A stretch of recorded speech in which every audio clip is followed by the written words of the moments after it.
Welcome back. It's been about 2 weeks since I've ordered parts. In the meantime, I've been doing a bit of fairing work. The fairings are not available. You cannot get them anywhere. You have to buy a bike to be able to get another set. There's like one panel that's broken and used in Europe somewhere that's about $400, and then it costs another $300 to get it here. Just not worth it. So all those panels, all the fairings and everything will have to be repaired. So I've been doing a bit of plastic welding and plastic repairs. I'll show you a bit later about. It'll be the first time I've ever done that sort of repair, so I'm probably not the best person to show on video, but I will show you how I've done it and all the rest of it. It is a very steep learning curve, but the products are really good. Plastics I've used mostly, and I've actually had to use a bit of PVC drain pipe to make a shape and repair the pointy fairing on the left hand side of the bike. 2 weeks in Australia gives you parts from all over the world. 2.5 weeks probably will get you pretty much everything, except for the parts that are in Australia, because Yamaha couldn't send them in the 2 weeks time. They were waiting for one O-ring or something from Japan. So typical Australian deliveries, you know, it'll take 3 weeks. It'll come sometime next week for that part, for those O-rings and everything to arrive. In the meantime, we can't do anything because that's probably the next thing on the bike. But I have got carby kits that came from Europe, from England. So we'll do some carbies today and clean them out, put them in the sonic machine and get them all clean. The other parts I've got, I'll show you right now. Okay, some of the parts I've got, some sparker plugs, some fire makers, sparkulators, whatever you want to call them. Pretty cheap, just local. Inhibitor. We don't need coolant in Australia unless you're going to the snow, which is pretty rare. We really don't need anything that, you know, anything that has really coolant in it. So you just need corrosion inhibitor, which is what I like to put in them. Carb kits. Pretty extensive kit there. Not too bad at all. Got some hoses. Dog dick red. Why not? They'll go alright. They're silicons, so they'll come on. I got the carby, or the intake boots. This piece just comes out, just gets cut out when you put them in. It's just to hold the shape. So they're pretty good. I've got bolts for the carby kits. I like to replace them with Allen keys, and I've got a whole kit for the fairing bolts. So it's just a which won't come out of the packet. It's a whole for all the fairing bolts for the bike. So this will probably be one of the last things to fit. There's quite an extensive kit. Very, you know, it can become invaluable. Nothing's worse than trying to put the fairings on with the old bolts and that, and it's the last thing you've got to do, and you can't do it because the bolts won't go in, and they all look different on your nice clean painted fairings. I've got my sonic kit going. What you didn't see before is sheer panic because this thing wouldn't turn on.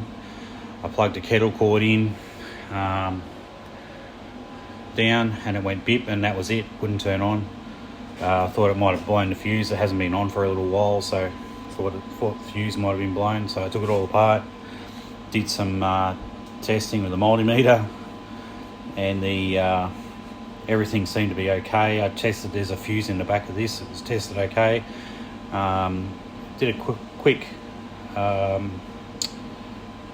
voltage check, and there was no voltage getting through even to the switch, so that's pretty weird. Then I went and tested it on something else, the kettle cord, and guess what, it didn't work. So that kettle cord's now in the bin. Plug this one in, put it all back together, and it started straight away. So it's just heating up now. 60 degrees should be enough for what we want. Some water in there, warming up. Got some washing powder in there to see how that goes. I've used all sorts of stuff to do it, but I've been suggested the washing powder actually brightens up the aluminium a little bit. Not that I'm probably needed on this bike, but yeah, give it a shot, see what happens. Can't be any worse than what it is. Although they are very clean, these carburetors, and I did notice later that the bottom float bowls have got Allen screws in them already. Now I don't know if that's genuine. Maybe someone could let me know. But I've got the top and bottom kits anyway for it anyway, and it's always good to have those little Allen keys around. The other thing that is a must on all Japanese bikes is not just a screwdriver, it's a JIZ screwdriver. It's Japanese industry standard. When these things go into these screws, they fit exactly right.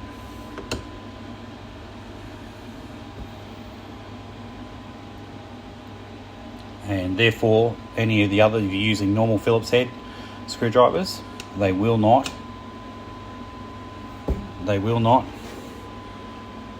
fit properly, and if they're tight, they will just round out. So I have them in a set. They're also, I've got some that you can actually hit on the rear and will give it a shock and turn the screw as well. So not only is it exactly the right shape in the Phillips head or in the star head, it will actually help you bring it out. And these can be tight, not these choke ones, but the ones on top, and generally the ones for the float bowls, which is why everyone changes them to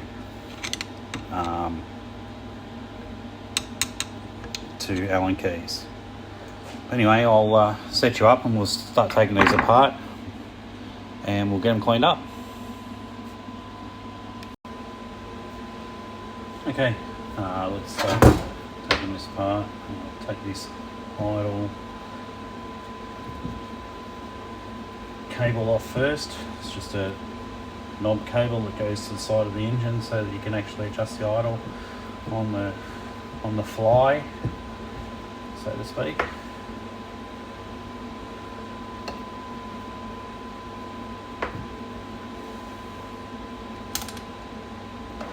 There's no washer, it's just a spring.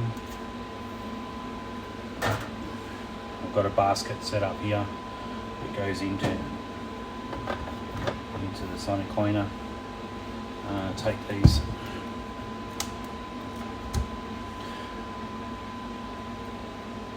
caps off. They're just a one-way valve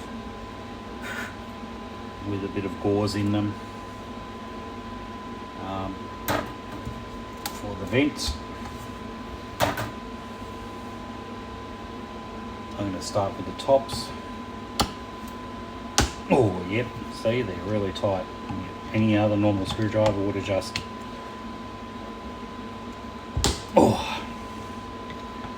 stripped it. And the grip that these things have is just amazing. And just let go of the screwdriver. Get them all loose. Now there are people that say, keep that one with that one and that one with that one, make sure that top's okay and that top has to go with that carburettor. No, I'm not interested in all that.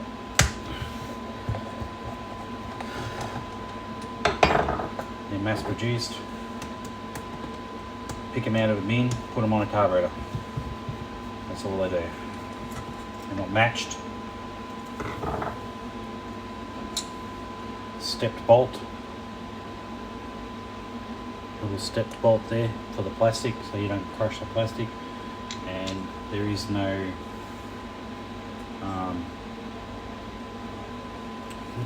O-ring or anything in the plastic, and we just have to make sure that that hole is clean by the end of it. So I'll put those in there, keep my step bolts on the side, get them all off.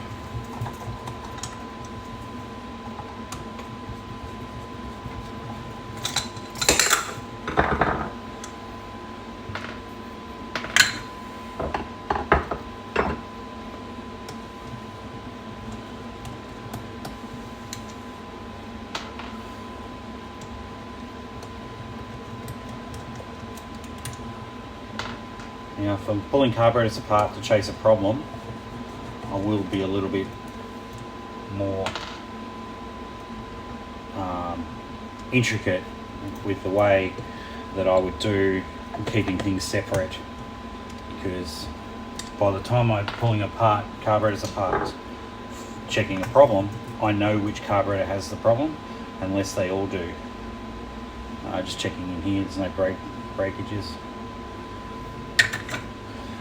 One thing we do want to do is just a rough check on the springs. They're pretty much all the same. No one's been changing them around. Trust me, they will do it. You know, shops will go, oh, fuck, I've got to get this out in half an hour. So we just make sure all the spring lengths are right. Looks good. We start by pulling the butterflies out. The slides.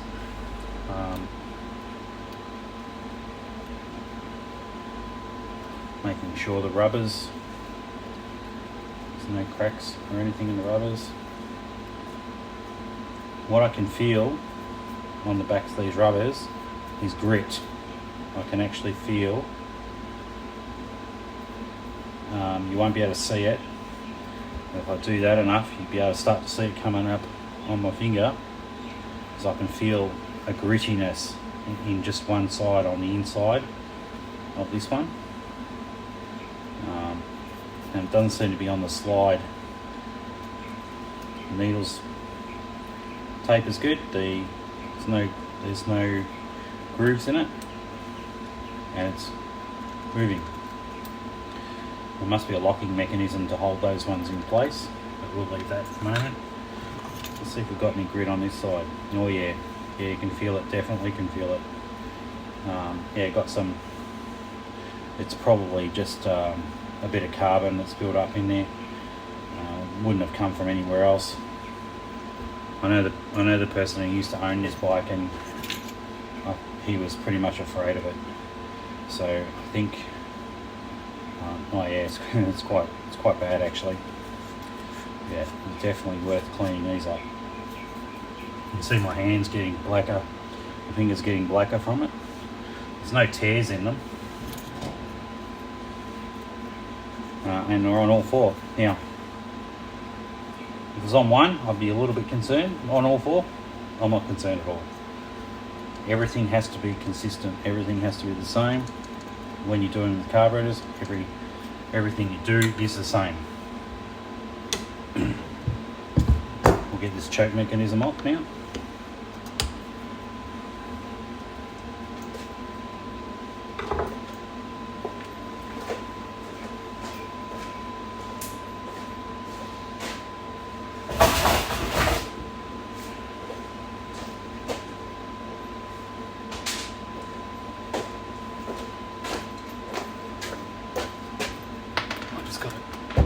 Magnetic tray, throw all the bolts in.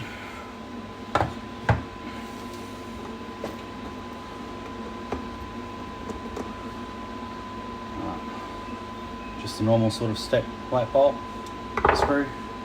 Has a little fibro washer so that the bolt doesn't clamp to the actual slide because that slide needs to move. It just clamps to the bolt, gives it space. Down there. Now there's only 3 of them. You see whether you can tell or not. One's missing, but it's not meant to be there. You've got 2 holding where the cable support. It's pretty standard across Japanese carburetors.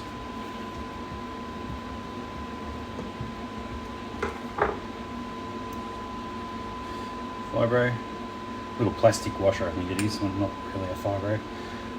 Spring holding the choke cable. Might as well leave that on there, and this should lift off like that. Nothing to see here. I'm just making sure there's nothing on the other side. There isn't, so that basically just floats on that step here, and the plastic washer goes on top, and the screw bolts the plastic washer and leaves that slide loose.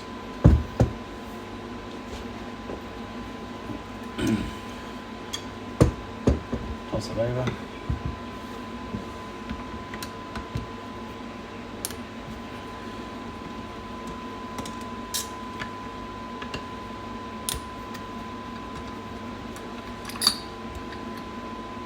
It's like a little induction. The screws are different.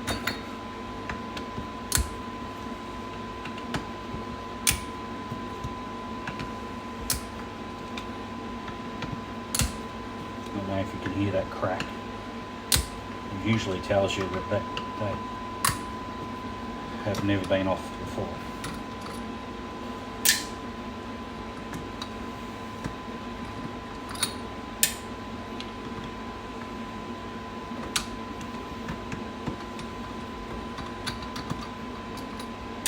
I've got my parts washer warming up as well, which is pretty much what you can hear at the moment.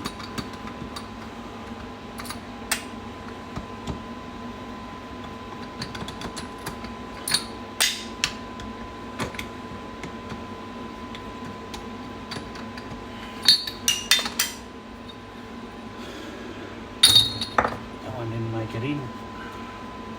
Bounced off the wall and hit the magnet. It's spotless. Everything's spotless. Spotless.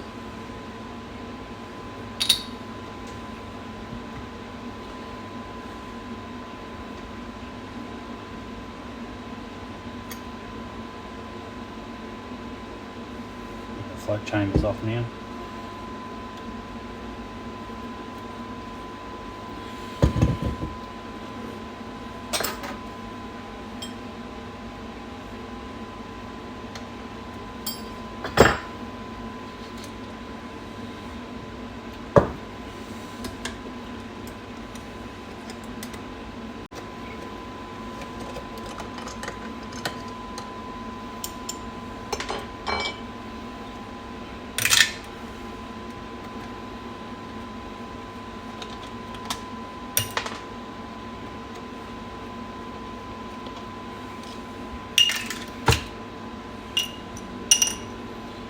Must be aluminium, these ones. No magnet. It looks like stainless steel. They're not.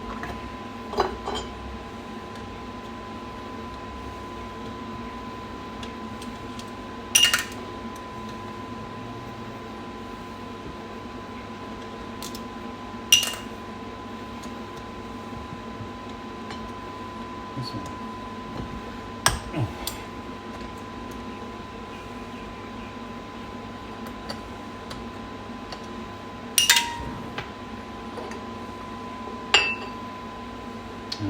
That's interesting.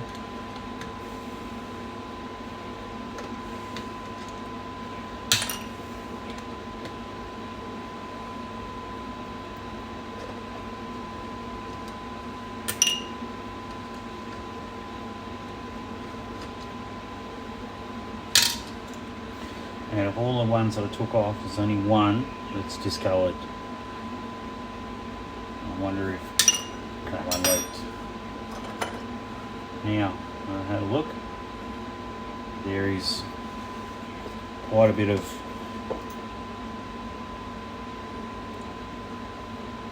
rusty, powdery fuel left in this one in particular, on the bottom, in the sides,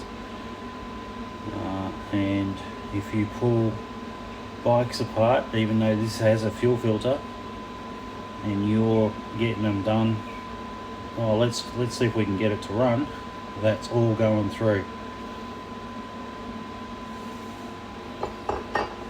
Alright, that's where they're meant to collect the crap. It'll sit in the bottom of that for ages and you'll splash fresh fuel into it. Every single one's got it. That will all go through. It just cause you more work later on.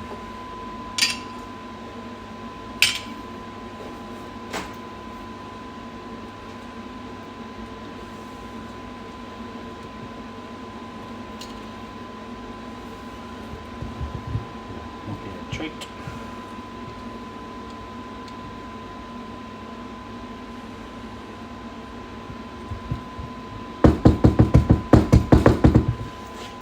The float ball usually keeps the pins in. Pin.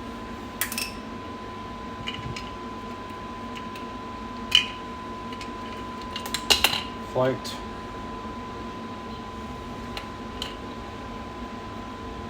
And needle.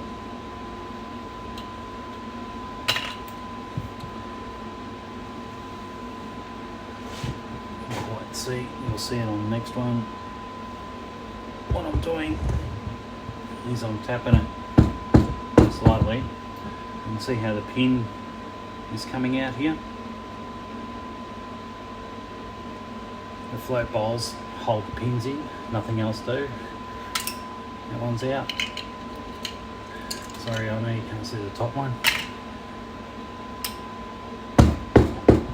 Here comes number 3. Pin. Float. Now, another interesting thingy. That needle is stuck in the thing, so it's stuck to it. So basically you'll get a coating over the float needle, which is here, and you try and run it, and one cylinder's not working, and you'll have no idea. It's basically you're not getting any fuel because over time that's actually stuck to the seat in here. A tap, you know, with something solid, if you get in there, probably would have brought it up. Yeah, a little rubber end on this needle was actually stuck inside the seat.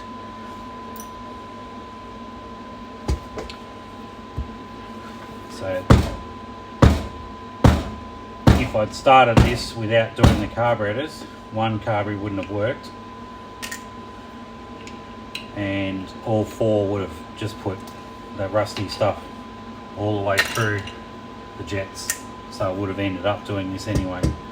So you might as well bite the bullet, even if you don't pull jets out or anything like that. You might as well. Okay, I'm just going to pull these fixture screws out.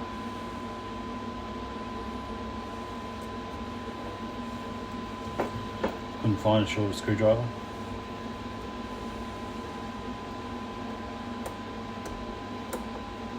I can feel it. And bouncing on the end of the thread. I'm just going to leave it there because I'll tip them up in a sec. That's why you need to do this over a nice bench, well lit. Just wait, screw them all out. No good counting or anything like that. Put them in. When we put them back together later, we'll put them at their 1.5 or 2 turns, and we'll leave it at that. Then which is a base setting, and then later on when we've done a couple of runs on the bike, and we'll set it up properly. There's a few things that come out with these. and they all dropped out, all came straight out. Each one has a spring on it, tiny little spring that comes out separately. You saw how fast they came out. This tiny little spring. You saw how fast they come out. They're gone if you're doing this over dirt or anything like that. That's it, the end of it. See you later. You will not find them. What we do want to see is if I can get something that will reflect light back. Maybe this will be enough. We want to make sure that the point is on each one. Now the reason is, see how it's all point. Grab another one. I want to make sure that that point is there and they're all exactly the same length, because what can happen is these can have screwed in so tight trying to find some sort of drama that the point has broken off because it's actually mated with the sealing or the ring in here and snapped off the brass. So we got all 4 points. Now if you're a Suzuki owner, we're doing this on the Suzukis, they are famous for it. You know, leaving the point inside the tiny little hole in the carburetor here. Right next to that butterfly is a tiny little hole.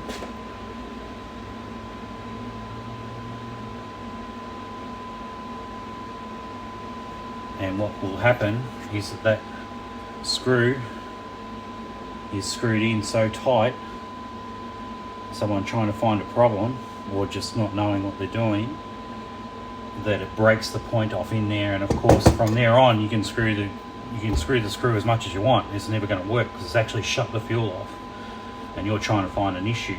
And you can have them all shut off and the butterfly's open because you're winding it open to try and get an idle, and you're getting an idle around 1100, 1200 RPM, but all these are shut off. So all your idle pilot jets are redundant, and you're trying to run it on the main and you're getting a fluctuation in your idle. It's really important that all those screws are taken out, because it is a choke point.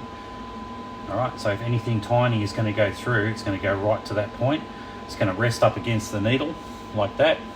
It's going to sit there against that needle, right? And it won't allow half the amount of fuel to go through. So it's important to get those out. And also we'll come back to the pilot jets. Is it going to be kind and let it come out? Yes.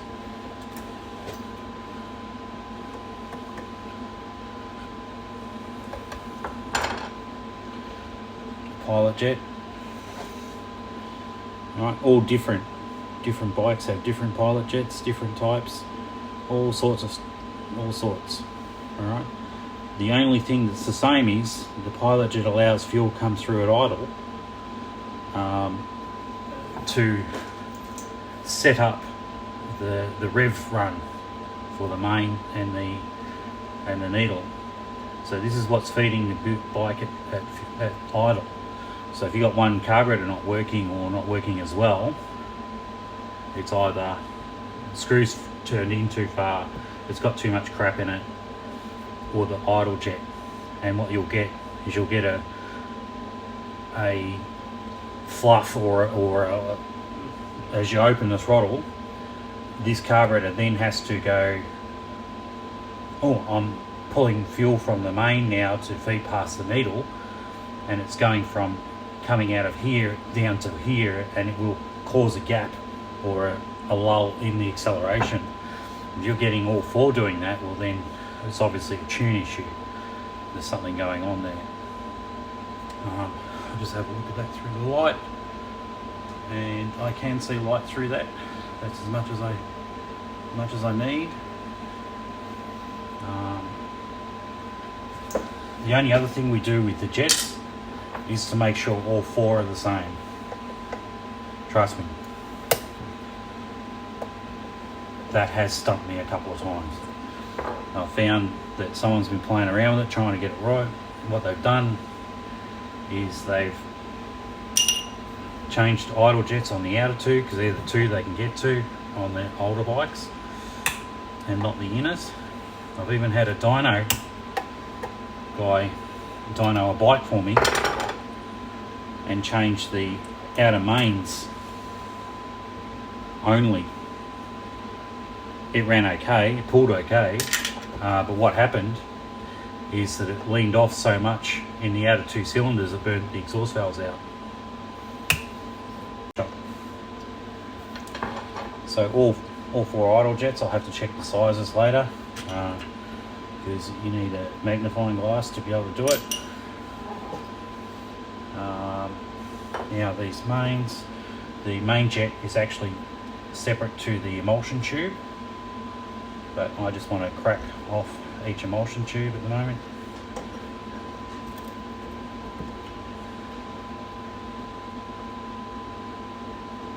Bring those out. Let's have a look.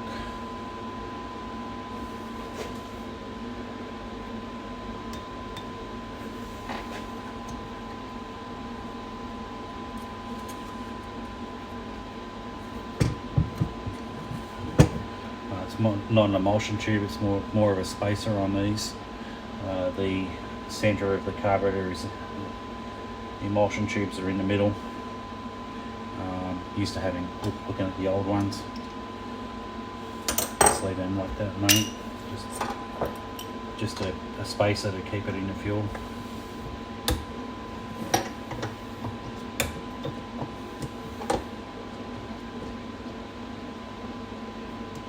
Normally on the end of the emulsion tube is the needle fits in, and the main jet's on the end, not on these, a bit different.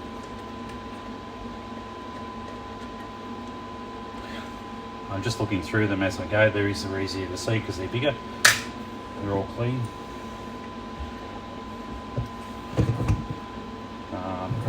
And what we'll do is we'll also get the seats out, where the fuel comes through, bring it closer. Fuel enters the carburetor, fills the float bowl up through this. The float shuts it down, squashes it in, squashes the needle in, and shuts it off the seat. So we're actually going to bring the seats out, and this is a major thing that I don't know why people do not do. They do not take these seats out, and in these seats, I'll show you,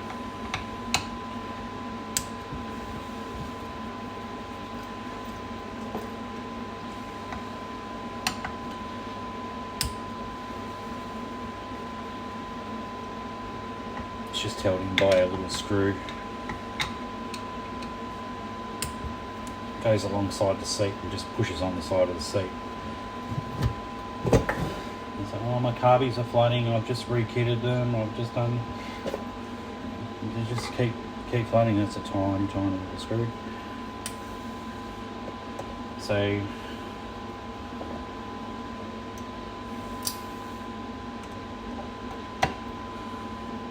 Again, this Japanese industry screwdriver is probably too big for these little ones. You probably should have been using the little size, but it's such a neat fit that they come out.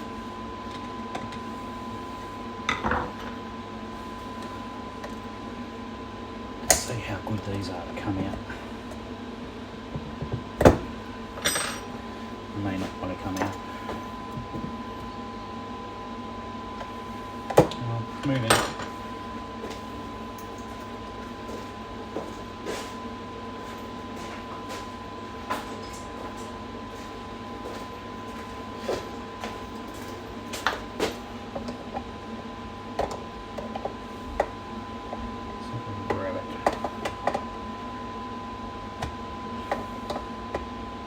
Yes, and the reason it floods is because they don't change that O-ring, or they don't change the whole thing. In our kits today, we get the whole thing.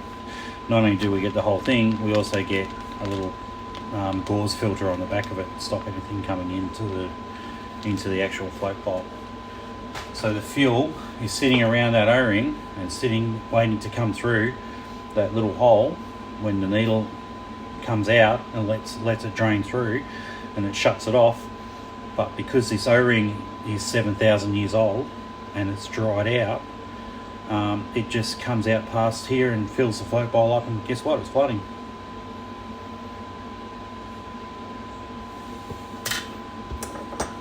You know?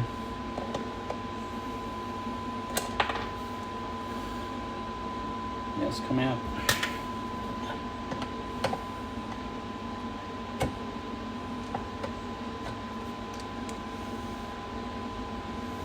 Come out. And come out. And with those out also, I'm able to clean out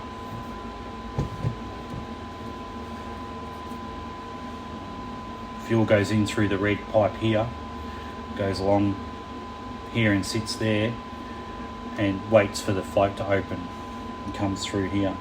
But I'm actually able to back blow these out to make sure there's nothing in here. And the reason I'm doing that is I'll just grab that red pipe. I was searching for a bit of fuel line that was going to replace this red pipe, which is the main fuel line to here. And while I was doing it, I was absent-mindedly tapping it on the bench like this, and out comes this great big piece of dried rubber from the inside. Now the filter's on the other end, so the fuel is filtered from the tank into the pump and filtered to this end. Alright, so you would think there'd be nothing in this and very little in the carburetors, which is where you'd be correct if the bike was fairly new. Again, this is 25 years old. This piece of pipe is so petrified and old. I don't know if you can see it, but when you squash the end with a pair of pliers or something, you can see cracks in it. Now the cracks are all the way through it, and it is rock hard, this pipe. So it's going to produce its own little bits of particles that's going to go into your fuel feed, and if it gets into there, one thing, it's either going to block one of the carburetors, or if it's small enough to come through there, it's going to block one of the jets. And at idle you'll be fine, but as you go through the rev range, it will run dry because it can't feed enough fuel into this. These are all the things that we're trying to avoid by pulling these apart today. So that's not going anywhere. That's gone. We'll have a new piece of fuel line which will go on it. Now there's nothing else. That all the rest of the ports are solid. Sorry, all the rest of the ports are solid in here. Alright, there is nothing else that will come out easily. So nothing else needs to be taken apart, really. Tops have this rubber section, which I'll get out for cleaning. It's just a piece of rubber. It's in there.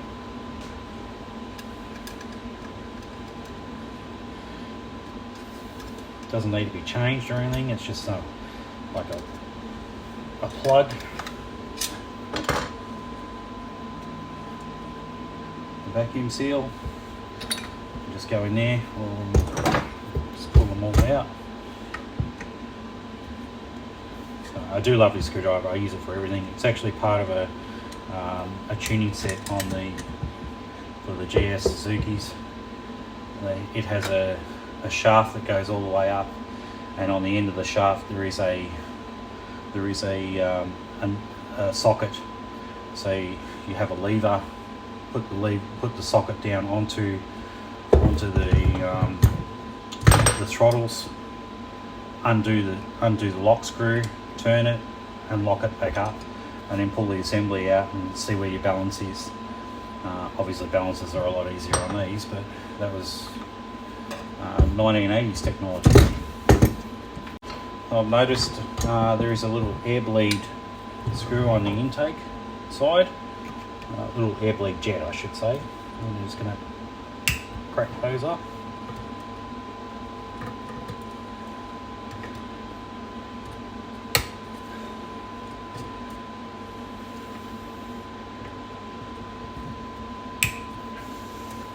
They definitely haven't been out before.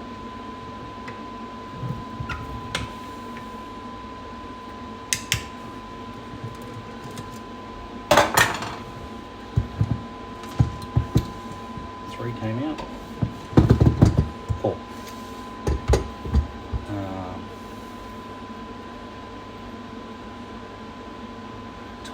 Tiny little hole in them. Just make sure they'll be clean, all four in there. And we're getting to not much else to be taking off other than separating the racks. Now I want to separate them because I do want to start clean them.